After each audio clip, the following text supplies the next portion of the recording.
Hi friends and followers, ఎలా ఉన్నారు? మనమంతా సంతోషంగా ఆరోగ్యంగా ఉండాలని, ఆ శంకు చక్రధరుని చల్లని చూపులు మన అందరిపైన ఉండాలని, మనం చేసే ప్రతి పనిలోనూ ఆ సాయినాథుడి కరుణా కటాక్షాలు, దివ్యానుగ్రహం మనకు ఎల్లప్పుడూ తోడుగా ఉండాలని మీ అందరి తరపున నేను కూడా బాబా గారిని కోరుకుంటున్నాను.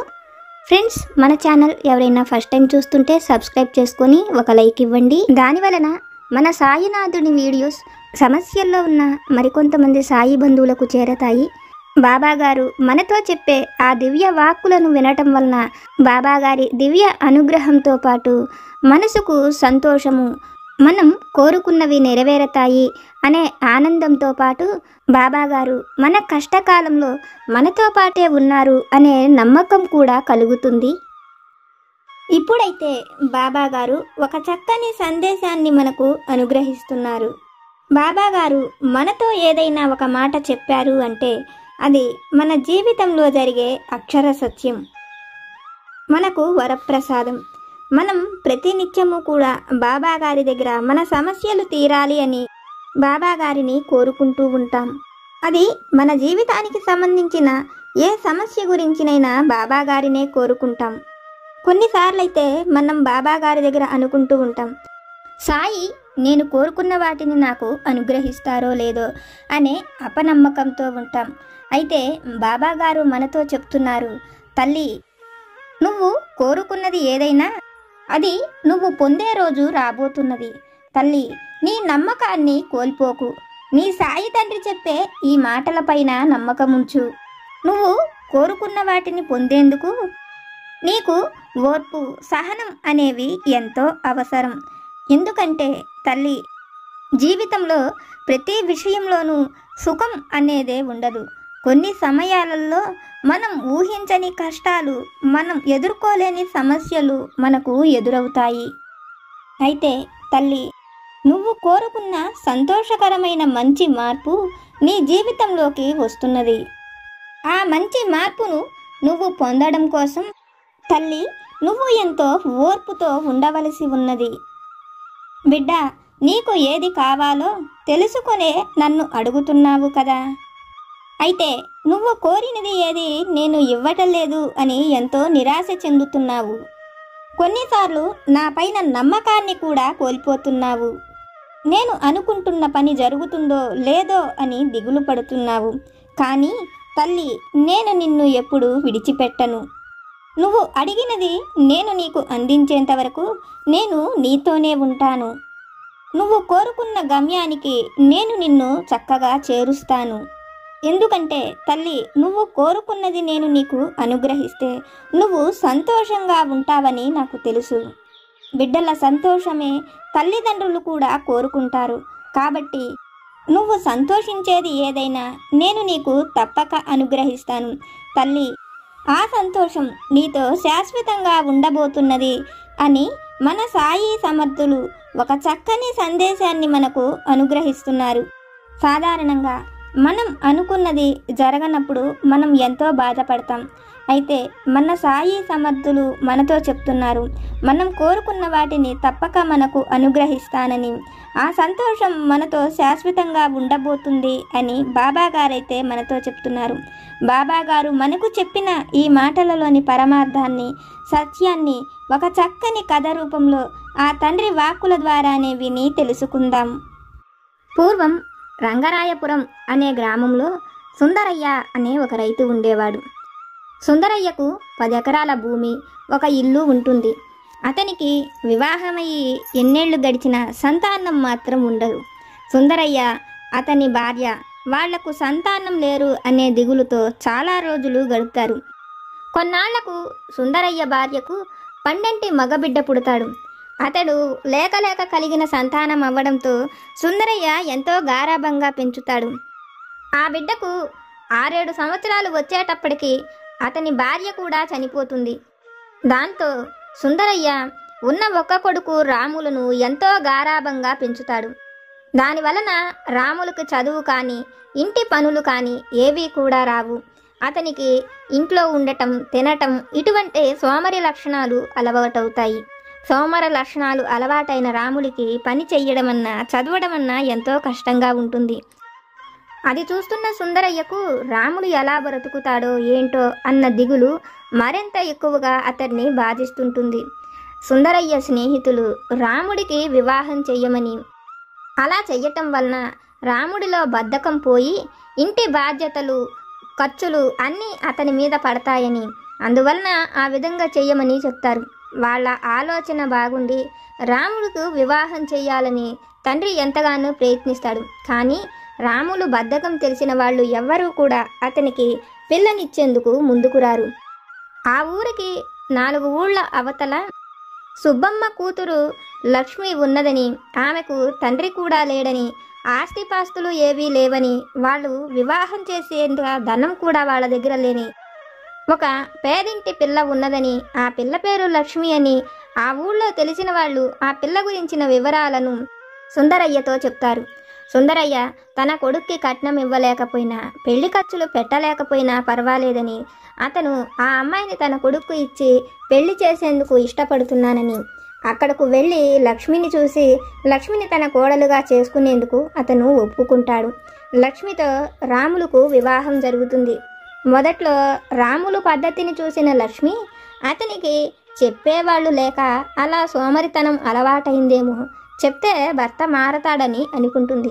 కానీ పోను పోను అతని ప్రవర్తనను చూసిన లక్ష్మికి అతనిలో ఏమాత్రం మార్పు లేదని, అతను అలా సోమరిపోతులా ఉండడమే అతనికి ఇష్టమని లక్ష్మికి అర్థమవుతుంది. భర్తను మార్చడానికి తను ఎన్నో విధాలుగా ప్రయత్నిస్తుంది, కానీ లక్ష్మి వల్ల కొంచెం కూడా కాదు. రాములకు వివాహం జరిగిన కొద్ది రోజులకే అతని తండ్రి కూడా చనిపోతాడు. దాంతో లక్ష్మి పొలం పనులను రాములను చూసుకోమని ఎన్నోసార్లు చెప్తుంది. కానీ రాములు మాత్రం ఇంటి నుంచి బయటకు వెళ్లేందుకు కానీ ఇంటి పని చేసేందుకు కూడా ఇష్టపడడు. అయితే లక్ష్మే పొలం పనులు చేస్తూ రావటం, ఇంటి పనులు చేయటం అన్నీ చేస్తుంటుంది. ఒకవేళ రాములను ఎప్పుడైనా పనుల విషయాల గురించి అడిగినప్పుడు దైవం తనకు సహాయం చేస్తాడని, తను ఇంతకు ముందు వరకు ఎప్పుడూ ఏ పని చెయ్యలేదని, ఏ పని చెయ్యకపోయినా తన జీవితం సంతోషంగా జరుగుతున్నదని, ఆ దైవం తనను అలా అనుగ్రహిస్తున్నాడని, అలాంటప్పుడు తను పని చెయ్యవలసిన అవసరం లేదని లక్ష్మితో చెప్పేవాడు. రాములు మాటలు విన్న లక్ష్మి అతని సోమరితనంతో పని చెయ్యకపోగా దేవుడు తనకు సహాయం చేస్తున్నాడని అనడమే కాదు, అది కూడా నిజమేనేమో, నేను పుట్టినింట్లో కూడా ఎన్నో కష్టాలను అనుభవించాను, ఇప్పుడు అత్తగారింటికి వచ్చి కూడా ఇంత శ్రమపడి నేనే పని చెయ్యవలసి వస్తున్నది, ఇంట బయట అన్ని పనులు నేనే చేస్తున్నాను, దేవుడు ఎప్పుడు కూడా ఇటువంటి వాళ్ళకే సహాయం చేస్తాడా, మంచి వాళ్ళ కష్టాలను పట్టించుకోడా అనుకుంటూ లక్ష్మి బాధపడుతూ ఉండేది. కానీ లక్ష్మి ఎంత బాధపడినా, ఎన్ని తిట్టుకుంటున్నా కూడా రాములు మాత్రం పట్టించుకునేవాడు కాదు. కొన్నాళ్లకు లక్ష్మికి ఒక మంచి మగపిల్లవాడు పుడతాడు. రోజులు పిల్లవాడిని పెట్టుకుని తను పొలం పనులకు వెళ్ళటం కష్టమవుతుందని, ఆ పనులను తన భర్తని చూసుకోమని చెప్పినా అతను తన వల్ల కాదని ఆ పనులు వేటిని కూడా పట్టించుకోడు. దాంతో లక్ష్మినే ఇంకా పొలం పండించుకోవాలని, పండించకపోతే ఇంట తినేందుకు గింజ ధాన్యం కూడా లేదనుకుని ఇక పంట పండించటానికి తనే వెళుతుంది. అయితే నెలల బిడ్డని తీసుకుని పనులకు వెళ్ళటం కష్టమని ఆ 6 నెలల పసిబిడ్డని తన భర్తకు అప్పగిచ్చి, బిడ్డనైనా నువ్వు ఇంట ఉండి జాగ్రత్తగా చూసుకో అని చెప్పి అరుగు మీద కూర్చున్న భర్తకు ఆ పసిబిడ్డను ఇచ్చి లక్ష్మి పొలం పనులకు వెళుతుంది. సాయంత్రానికి పనులన్నిటినీ పూర్తి చేసుకుని ఇంటికి వస్తున్న లక్ష్మికి భర్త ఆ అరుగు మీదే కూర్చొని కనపడతాడు.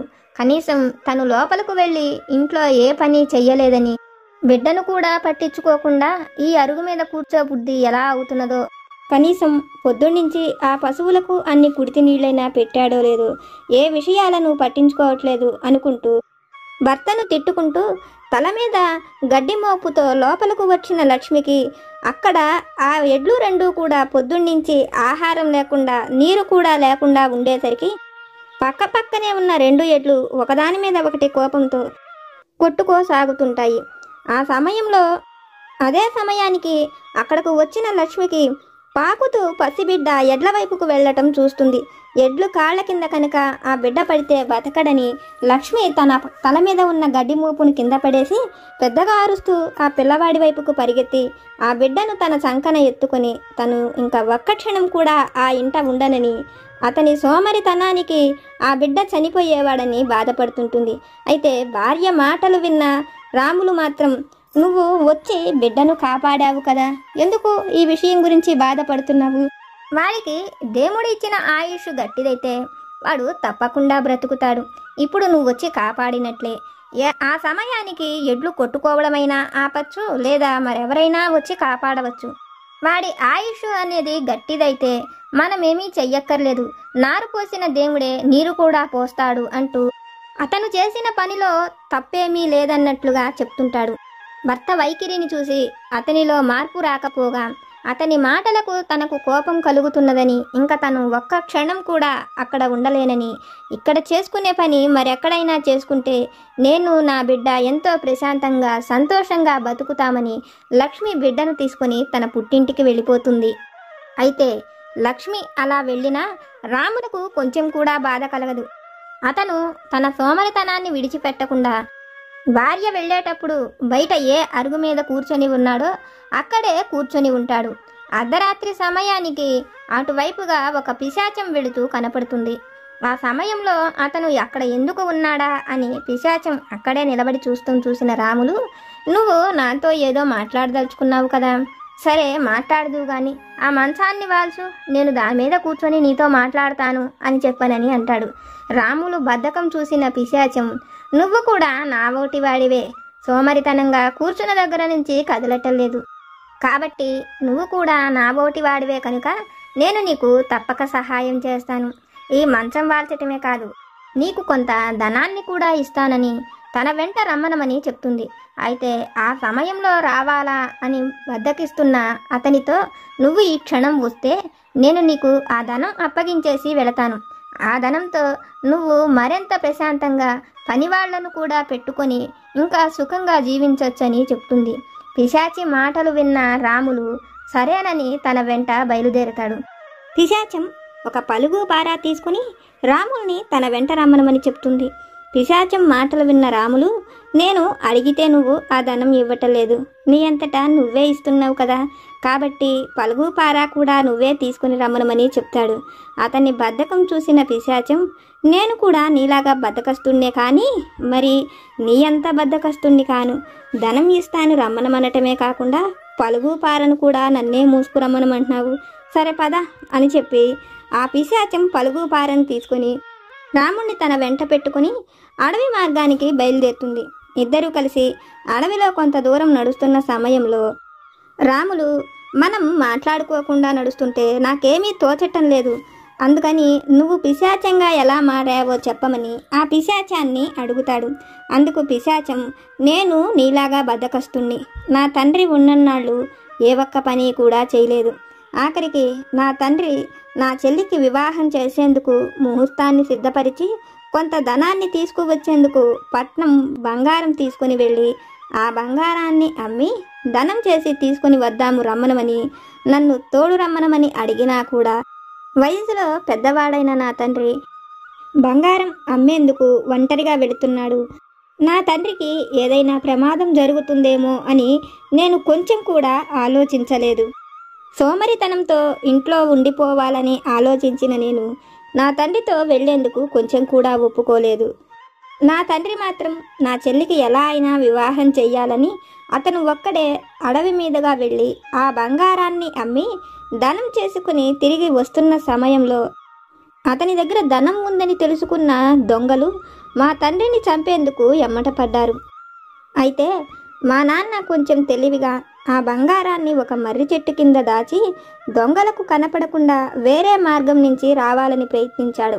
కానీ వాళ్ళు ఆ మార్గం కేసి వచ్చి నా తండ్రి దగ్గర ఆ ధనం లేదని చూసి ఆ ధనం ఎక్కడ ఉందో చెప్పమని అతన్ని చావకుట్టారు.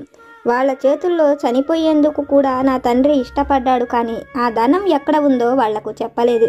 ఆ ధనం వాళ్లకు ఇస్తే నా చెల్లికి వివాహం చేసేందుకు ఇంకా ఏమీ లేదని తండ్రి ఆ విషయాన్ని చెప్పలేదు. వాళ్ళు చావకొట్టి కింద పడేసి వెళ్ళిపోయిన తరువాత అతను నిదానంగా పైకి లేచి ఇంటికి వచ్చి జరిగిన విషయాలన్నీ కూడా ఇంట చెప్పి ఆ ధనాన్ని ఎక్కడ దాచాడు నాతో చెప్పి కనీసం చెల్లి పెళ్ళి అయినా జాగ్రత్తగా చెయ్యమని, బద్ధకానికి పోయి చెల్లి పెళ్లిని ఆపద్దని అతని ఆఖరి కోరికగా చెప్పాడు. ఆ మాటలకు నా మీద నాకే అసహ్యం కలిగి తండ్రి కోరుకున్నట్లుగా చెల్లి వివాహం చెయ్యాలని, అయితే ధనం తెచ్చేందుకు అది సమయం కాదని కొంతకాలం ఆగి ఆ ధనం తేవాలనుకుని నాకు సహాయం చేసేందుకు ఆ విషయాలను నా స్నేహితులతో కూడా చెప్పాను. వాళ్ళు కూడా నాలాగా సోమరిపోతులే. అయితే ఎక్కడి నుంచైనా ఊరికినే ధనం వస్తే దాన్ని ఎలా అపహరించాలో, ఎదుటివారిని ఎలా మోసం చెయ్యాలో ఆ విషయాలన్నీ కూడా నా స్నేహితులకి బాగా తెలుసు. ఆ విషయాలు ఏవీ తెలియని నేను వాళ్లను వెంట పెట్టుకొని అడవికి వెళ్ళి ధనాన్ని తవ్వి తీసుకుంటున్న సమయంలో వాళ్ళు నలుగురు కూడా ఆ పక్కనే ఉన్న ఒక పెద్ద బండరాయి నా తల మీద వేసి నన్ను అక్కడే చంపేశారు. ఆ ధనంతో వాళ్ళు అక్కడి నుంచి వెళ్ళాలి అనుకున్న సమయంలో అక్కడకు నా నెత్తురు వాసన తగిలి ఒక పెద్ద పులి వచ్చింది. ఆ నలుగురిని ఆ క్షణమే అక్కడే చంపేసింది. దాంతో ఆ ధనం వాళ్ళు తీసుకోలేదు, నేను తీసుకోలేదు. ఆ ధనం ఆ గొయ్యలోనే ఉంది. నేను వివాహం చేస్తానని ఎదురు చూసిన మా తల్లి నేను ఆ ధనం తీసుకుని ఎక్కడికన్నా వెళ్ళిపోయానేమో అనుకుని ఆ దిగులుతో ఆమె చనిపోయింది. కొన్నాళ్లకు నా చెల్లెలు కూడా చనిపోయింది. నన్ను చంపిన నా స్నేహితులు నలుగురు ఆ క్షణమే వాళ్ళు చేసిన తప్పుకి దైవం వాళ్లను ఒక పెద్ద పులి రూపంలో శిక్షించింది. దానివల్ల ఇక్కడ చనిపోయిన ఆ నలుగురు ఇక్కడ శిక్ష అనుభవించడమే కాకుండా దైవం దగ్గర కూడా నరకంలో శిక్షను అనుభవించారు. నా తల్లిదండ్రులు, చెల్లెలు అందరూ కూడా చేరుకోవలసిన ప్రదేశానికి ఆ యముడి దగ్గరకు చేరుకున్నారు. నేను మాత్రమే ఈ భూమి మీద ఇలా పిశాచంలాగా మిగిలిపోయానని చెప్తాడు. పిశాచం చెప్పిన ఆ మాటలు విన్న రాములు, వాళ్ళు నలుగురు తప్పు చేసిన వాళ్ళు కూడా నరకానికి వెళ్ళారు కదా, మరి నువ్వెందుకు ఇలా మిగిలిపోయావని అడుగుతాడు. రాములు మాటలకు పిశాచం నవ్వుతూ, నేను నా సోమరితనం వలనే ఈ భూమి మీద మిగిలిపోయాను. దేవుడు ఎవరు చేసిన తప్పుకు వాళ్లకు తప్పక శిక్షను విధిస్తాడు. నేను నా సోమరితనంతో ఎంతో పాపం చేశాను. నేను చేసిన పాపం పోవాలి అంటే నాకంటే పెద్ద సోమరిపోతు కనపడినప్పుడు ఆ ధనాన్ని అతనుకు అప్పగించి పైకి రమ్మనమని దేవుడు చెప్పాడు. ఈ రోజున నువ్వు నాకంటే కూడా పెద్ద సోమరిపోతులాగా నాకు కనపడ్డావు. అందుకని నేను నీకు ఆ ధనాన్ని ఇచ్చి ఆ దైవం దగ్గరకు పోవాలనుకుంటున్నానని అతన్ని తీసుకువెళ్ళి ధనం ఉండే ప్రదేశాన్ని చూపిస్తాడు. ఆ ధనం ఉన్న ప్రదేశాన్ని తవ్వి ఆ ధనాన్ని తీసి రాములకు ఇచ్చి అక్కడి నుంచి పిశాచం మాయమైపోతుంది. అయితే ఆ పిశాచం ఇచ్చిన ధనం తీసుకున్న రాములు పిశాచం చెప్పింది నిజమే, నేను నిజంగానే పిశాచాన్ని మించిన సోమరిపోతుని, అందుకనే నా భార్య కూడా నా దగ్గర నుంచి వెళ్ళిపోయిందని రాములు తను చేసిన తప్పును తెలుసుకొని పిశాచం ఇచ్చిన ధనంతో దాని పేరు మీదే దాన ధర్మాలను చేస్తాడు. అతను ప్రతిరోజు పొలానికి వెళ్ళి పని చేస్తూ ఉంటాడు. అయితే ఈ విషయాలు ఏవీ తెలియని లక్ష్మి తన భర్తలో మార్పు రావాలని ఆ దైవాన్ని కోరుకుంటూ ఉంటుంది. లక్ష్మి తిరిగి వస్తే బాగుండని రాములు కూడా ఎదురు చూస్తుంటాడు. ఒకరోజు ఆ ఊరి నుంచి లక్ష్మి వాళ్ళ ఊరికి వెళుతున్నానని, తన ఇంటిని జాగ్రత్తగా చూసుకోమని రాములు ఇంటి పక్కన ఉన్న అతను రాములతో చెప్తాడు. అయితే రాములు మాత్రం లక్ష్మి ఎలా ఉందో చూసి రమ్మనమని, బిడ్డ యోగక్షేమాలను కనుక్కోమని చెప్తాడు. అందుకు అతను సరేనని లక్ష్మి వాళ్ళ ఊరికి వెళ్ళి లక్ష్మిని కలిసి రాములులో కలిగిన మార్పుని చెప్తాడు. ఆ మాటలు వింటూనే లక్ష్మి ఎంతో సంతోషించి తన ఊరికి వెళుతున్నానని తన తల్లికి చెప్పి భర్త దగ్గరకు వస్తుంది. లక్ష్మిని చూసిన రాములు కూడా ఎంతో సంతోషిస్తాడు. రాములులో కలిగిన మార్పుకి పిశాచమే కారణమని తెలుసుకున్న లక్ష్మి తనకు దైవం ఆ రూపంలో వచ్చి సహాయం చేసిందని, పిశాచం చెప్పినట్లుగా మనం చేసిన తప్పులకు మనకు తప్పక దైవం శిక్ష విధిస్తుందని, అది మనం చేసిన మోసమైన సోమరితనమైన ఏదైనా మనం దానికి తప్పక శిక్షను అనుభవిస్తామని, మనం మంచి మనస్సుతో దైవాన్ని ఏది కోరుకుంటామో దైవం దాన్ని మనకు అనుగ్రహిస్తుందని, అందుకనే తన భర్తలో తాను కోరుకున్న శాశ్వతమైన మార్పు కలిగిందని లక్ష్మికి అర్థమవుతుంది. తల్లి, ఇది విన్న నీకు నేనేమి చెప్పాలనుకుంటున్నానో అర్థమైంది కదా. నువ్వు నీ జీవితంలో కోరుకుంటున్న గొప్ప మార్పు, సంతోషకరమైన జీవితము నీకు శాశ్వతంగా ఉండేట్లు నేను నిన్ను అనుగ్రహిస్తున్నాను. అది నువ్వు కోరుకుంటున్న ఉద్యోగమైన ఆరోగ్యమైన ఏదైనా అది నీకు తప్పక అనుగ్రహిస్తాను అని మన సాయి సద్గురువులు ఒక చక్కని సందేశాన్ని మనకు అనుగ్రహించారు. ఫ్రెండ్స్, బాబాగారు మనల్ని అనుగ్రహించి చెప్పిన ఈ వాక్కులను విన్నారు కదా. బాబాగారి వాక్కుల ద్వారా మనం తెలుసుకున్న ఈ విషయాలు కనుక మీకు నచ్చితే లైక్ చేయండి, షేర్ చేయండి. మీకేమైనా సమస్యలు కనుక ఉంటే వాటిని నాకు కామెంట్ సెక్షన్లో పెట్టండి. నేను పూజ చేసుకునేటప్పుడు మనందరి సమస్యలు తీరాలని, మన అందరి కోరికలు నెరవేరాలని మీ అందరి తరపున నేను కూడా బాబా గారిని కోరుకుంటాను. నాకు తెలిసిన పరిష్కారాలను కూడా చెప్తాను. జై సమర్థ సద్గురు సాయినాథ్ మహారాజ్ కీ జై.